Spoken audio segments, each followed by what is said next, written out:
Them just rescue one baby inside one burning building. This one they happen inside South Africa. All of them know the wahala where they will happen inside South Africa. Say they arrest their ex-president. People come begin riots. Now on top of this one, then these people where they riot, I don't know who send the message. They can't carry fire.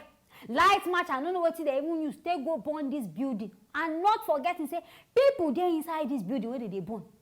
Now again, now God to make people there before they can't even rescue them, these children and these people. And now the people go just they act on, I don't know, being a negligence. Forgetting, say this is what they do, it they affect innocent people. But my people beg, make now watch this video.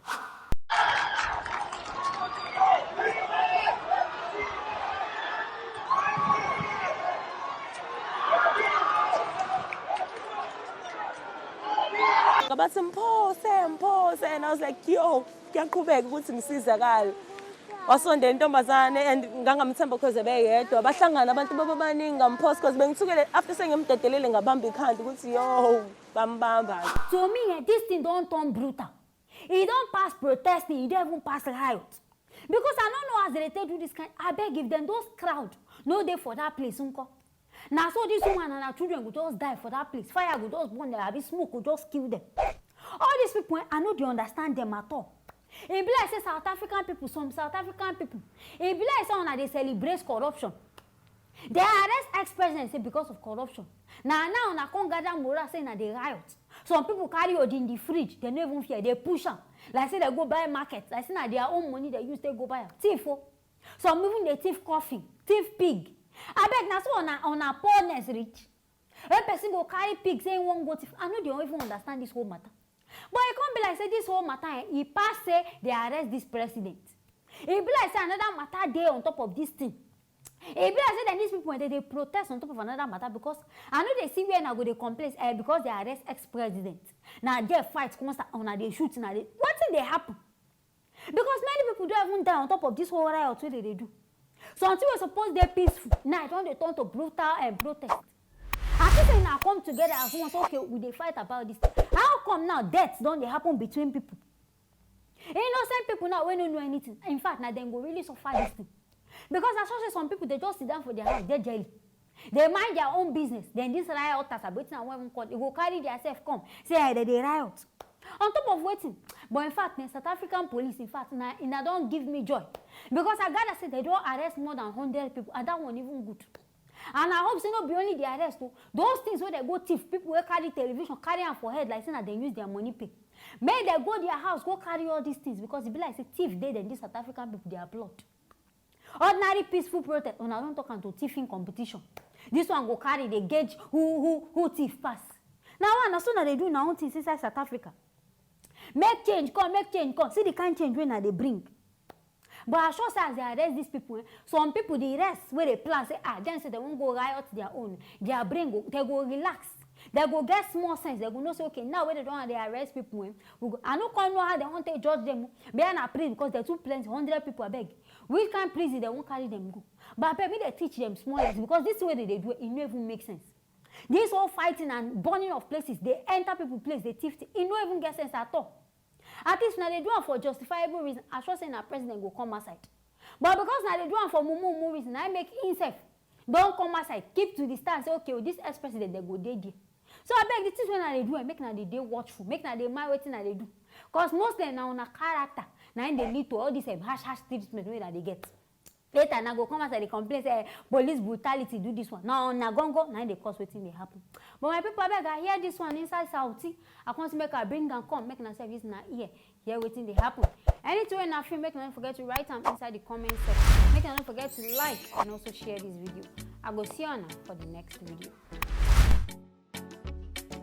Heavy rain just storm New York City. It be like say this rain mad though. Because as we gather, they talk say this rain it scatter everything. In fact, it don't cause trouble inside New York City.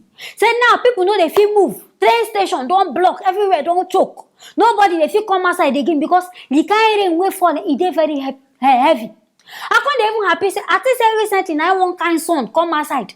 Where be say people clothes they burn, grass they burn and this one rain don't come for again. Now still when they complain. It means God no fit please anybody for this world. But my people, this rain wait for in fact myself I surprised. Make now follow me watch.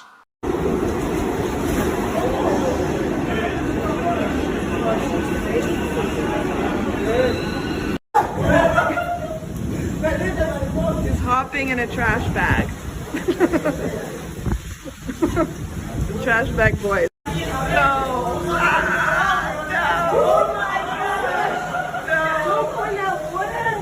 Don't fall. It just got filled up.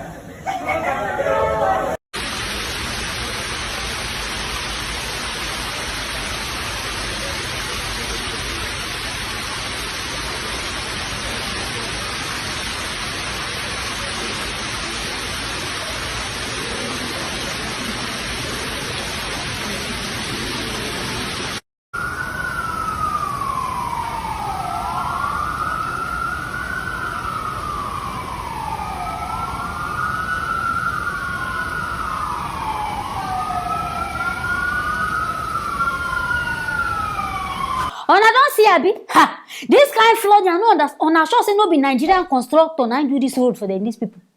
Because the kind water in fact, I dey surprise say people, Oyinbo people, I no want us say na no get sense.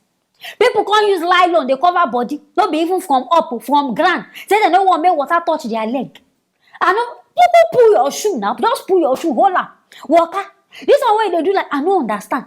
But I beg this rain wey come for now, the matter no end. Nigeria people they blame their MTA. Say if say they spend their money wisely, do this road well. Okay, I beg, I no sure say na MTA wahala be this one.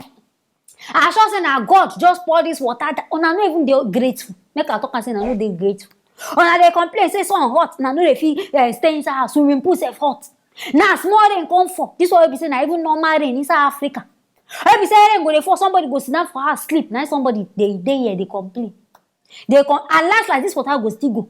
But this flood, even Oyinbo people mean say Nigeria and some other countries better. Honestly, this water black. Even dirty water inside Lekki no dey black like this. Abeg, wetin na come put inside na gutter? Wetin dey inside na drainage? Wey be say drainage come dirty water come black like this. It means say some African countries we dey even enjoy because this one just be like Nigeria part 2. Where road be like this. This one's na the abroad wey they no dey show una. Those of una wey wan travel. Now they see abi. This one na the abroad wey na no dey see for TV. Now go dey say I wan travel, I know say some people say they go sit talk say they wan travel. Make na sure they prepare. Now the things wey na go dey meet be this. But I know so Igbo people now, this one wey don't even happen, they go find solution. But me, I don't reason and say, I sure say something, maybe now something I don't block their drainage. Because of this one, they talk say train even got to stop. No movement, people just stop, stand by. But wetin one come cause, because normally, if rain fall, according to the reason, water they go before. So it means say something I don't block something, be something don't go happen for somewhere. Now I make this one now come they be like this. See water don't even they enter people motor, their glass. Now so the water full reach you. According to one of the kind rain, this one don't even be 7 days rain. If 7 days rain come pour the whole of New York, everywhere, even inside person's house, that means water go enter now. Now wow, this one like this now, it be like say God don't they give everybody, don't they balance. Everybody don't they receive and small small. See they happen for one country, now so they happen for somewhere. Everybody don't they receive because this one will happen inside New York. Me, I even surprised. So in both sides, they face this kind of katakata where they happen inside Africa. It even sweets me small. As themselves, they don't see and say, okay, now this kind of things, Africa self, they enjoy. At least if we ask for something sometime, then self, they go know as they want to support. Say, okay, now because of drainage, now we they beg. So they go know as they want to support us. My people, I hear this one. I want to make a bring and come. Make a service now here. Yeah, what did they happen? Anything in a film, make not forget to write down for the comment section. Make not also forget to like and share this video. I will see you on for our next video.